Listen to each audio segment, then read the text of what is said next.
All right, everyone. Welcome to Entrepreneurship and Leadership, Part 2.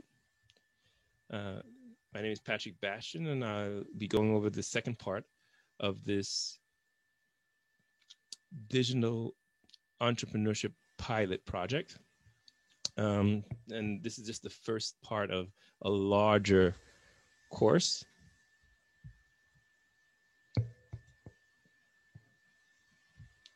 One moment. Okay. That we had just started in January, just a pilot course. We started with defining entrepreneurship, part 1. And then I gave the date for today, February 9th, as the beginning of part 2, where we would finish off the workshop if we had students that were interested in doing some interactive work with us. February 9th, today would have been the date. And the assignment I gave from part 1 was twofold. Students could, if they wanted to, fill out a test to figure out whether or not they had what it takes to become an entrepreneur. And then we would compare their results to what the ideal characteristics of an entrepreneur are, generally speaking. And also, we would also go over some ideas that potential students for this course could have in terms of business ideas that we could then work as a group on together. But for this recording, obviously, we won't be doing the interactive part of the course. And that would come then if you sign up from the much larger course that will be coming in March. And I'll give you more details after I go over a few points that I wanted to go over with my students for this part of the mini course, this teaser course. So the first thing I want to talk about is myths about entrepreneurs. So I think we've seen many reports of the supermen, the super entrepreneurs like Bill Gates, Jeff Bezos, Mark Zuckerberg, and they all seem to have these qualities that maybe no one else can, but the special someone's can have to be successful as entrepreneurs. And some might say, well, these are the ones that have the best ideas, and of course we don't, or they have all the money, the access to the money that we don't, and they are visionaries. Many people say that about Elon Musk, that he's some kind of special visionary, that he knows and has a way of seeing the future that others do not. Of course, it's clear that they all are risk takers, and maybe we are not.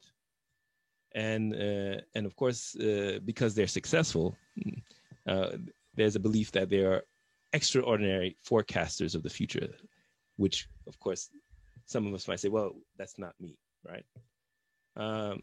So basically, the idea is they're not like us. And so we can't even imagine being like them.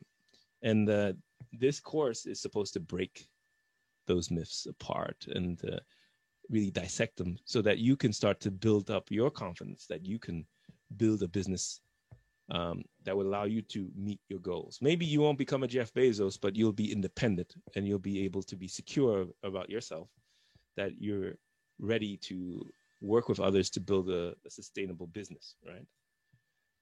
And so don't fear, because most entrepreneurs aren't supermen. Most of them are being either pushed or pulled into entrepreneurship. For example, if you think about what pushes someone into becoming an entrepreneur, usually it's not because it's the easiest path. Sometimes it's because it's the only path that's available to them because they don't fit into the corporate system, or they are not able to deal with authority in a way that is palatable for them or for the authority figures. And you might see that in a lot of entrepreneurial endeavors that are small and have a small team, that the leader is usually someone that could be considered a misfit or maybe doesn't fit in 100% into the paradigm of the super entrepreneur that we are being told by the media are the only ones that can make a business successful, right? And so in a sense, even if, for example, during the crisis, the financial crisis in the U.S. of 2008, there were many people that had no other choice but to create their own businesses after they had lost all of their financial, I guess they had lost all of their money during the crisis and had to start from scratch again. And I know of several entrepreneurs that became successful through that crisis and are still quite successful today because they learned from that situation. And in the other courses, in the subsequent lessons that we'll be doing in this entrepreneurship program, we'll go over some of these examples.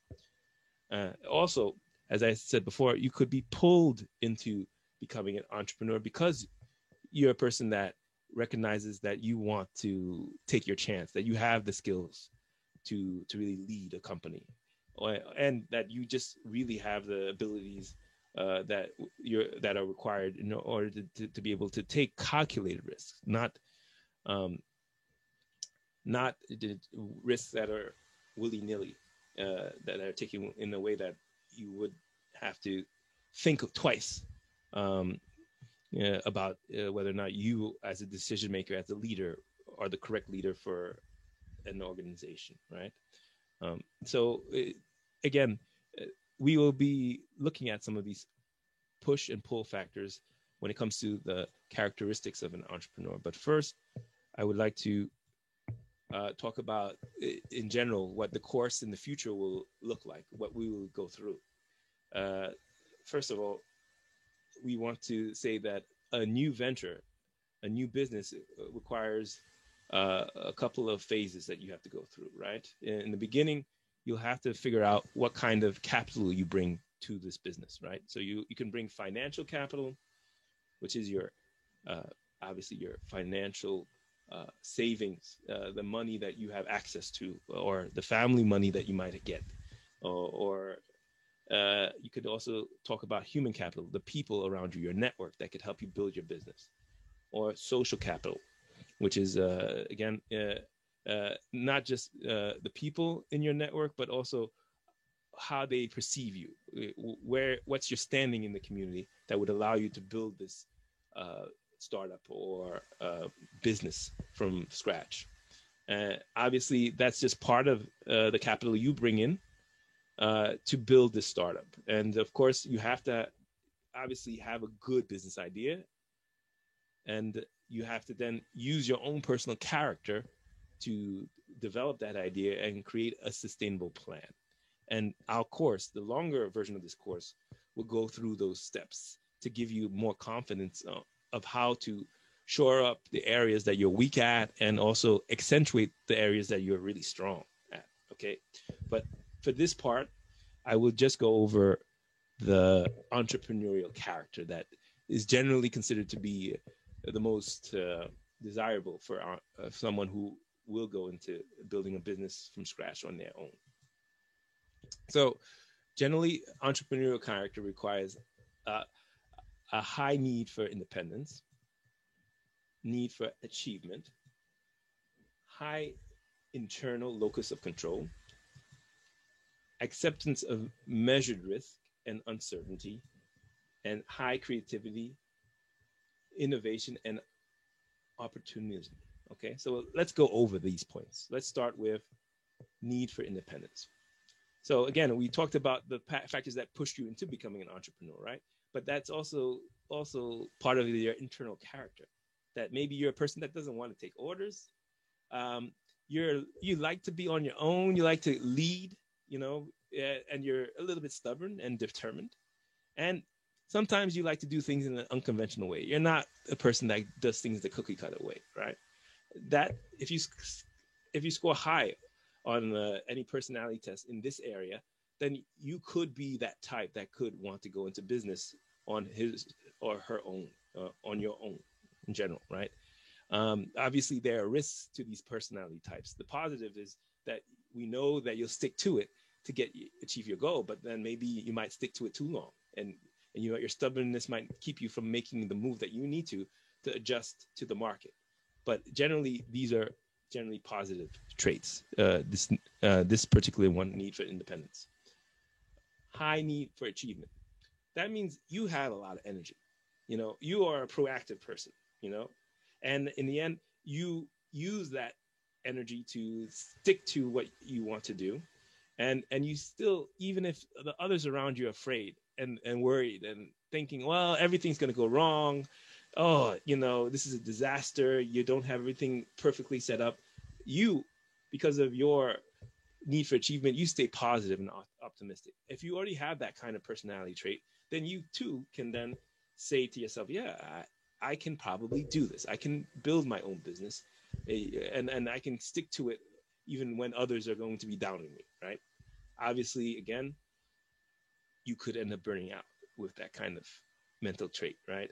But that's the double-edged sword of being an entrepreneur, right? You have to take the good with the bad. If you already have that trait in you, if you score higher in this area, that means you probably are the right person to go for your own business, right? But you could also find a business partner that has that trait as well. We'll talk about that further in other courses as well. Now, this high internal locus of control means you do not believe that your destiny is controlled in some way by some other force. No, you believe in what you are able to make happen, right? You don't believe in anything being fated. You believe in the fact that hard work brings you what you want, right? And that you have the internal confidence that you can make it through any situation in areas where others might say, no, the system's against me, okay?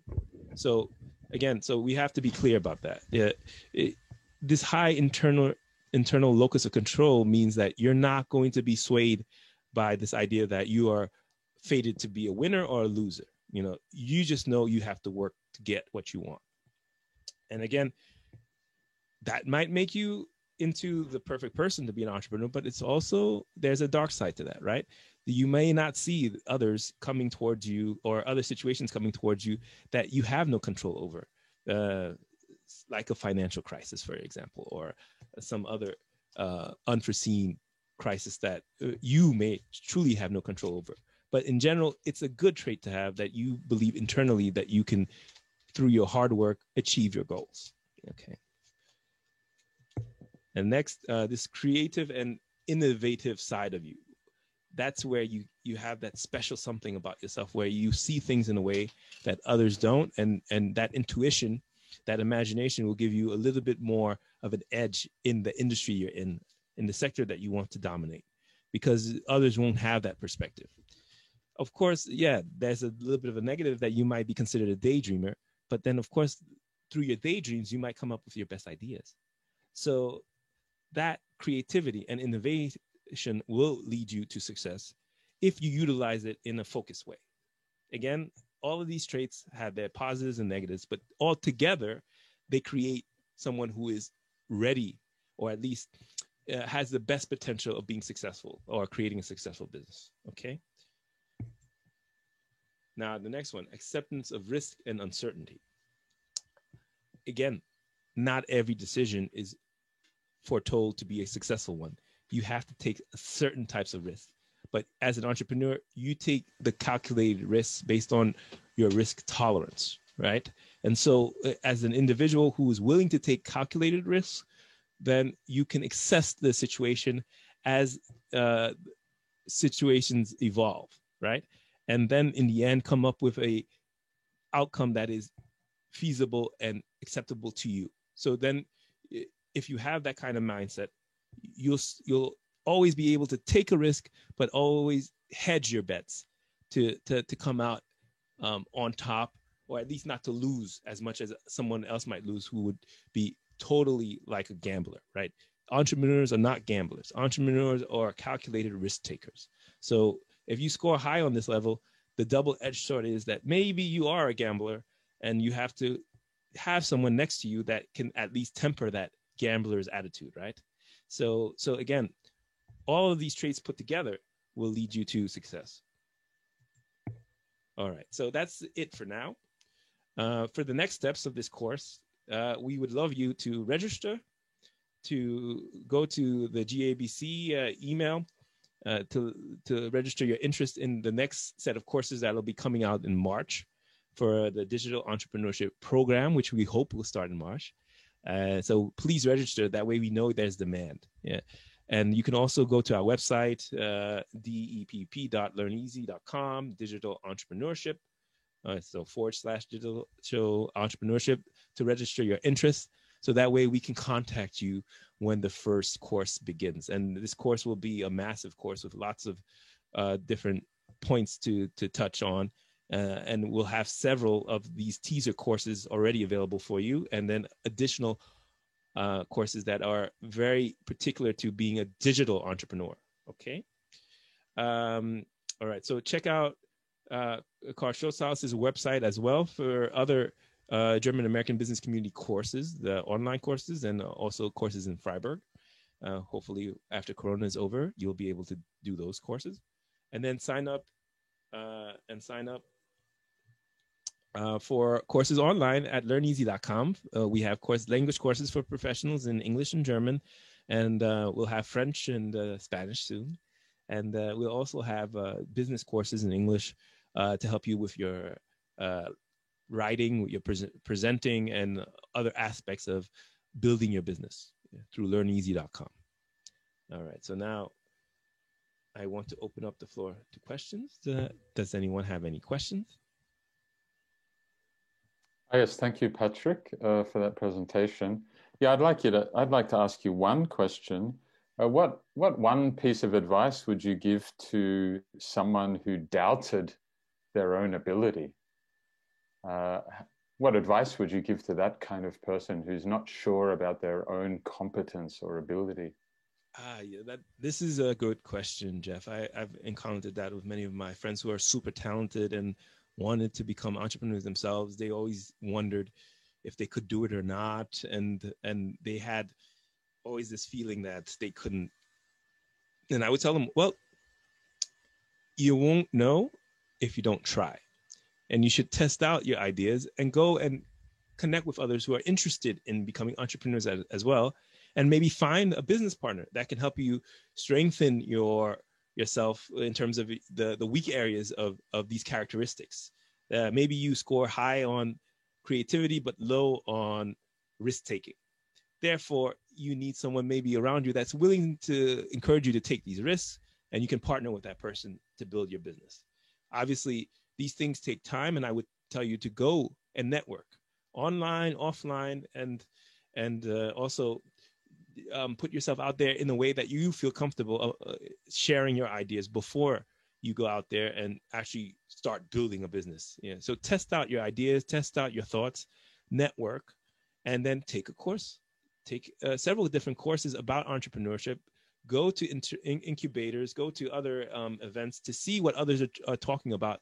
And then maybe you might be inspired just by the community to build your business, or to even share your idea with someone else. And then through that sharing, somehow a business may come out of that, or a business opportunity may come out of it. You may not need to build your own company. Maybe just by networking, you can go into a smaller company and become a leader there. Okay. And so that's what I would recommend to them. Network, get to meet people, and then you'll see the opportunities come to you. Yeah. All right. Thank you. No problem.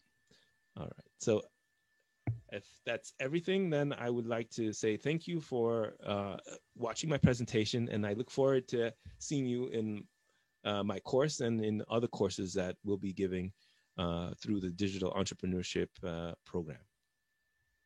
Thank you.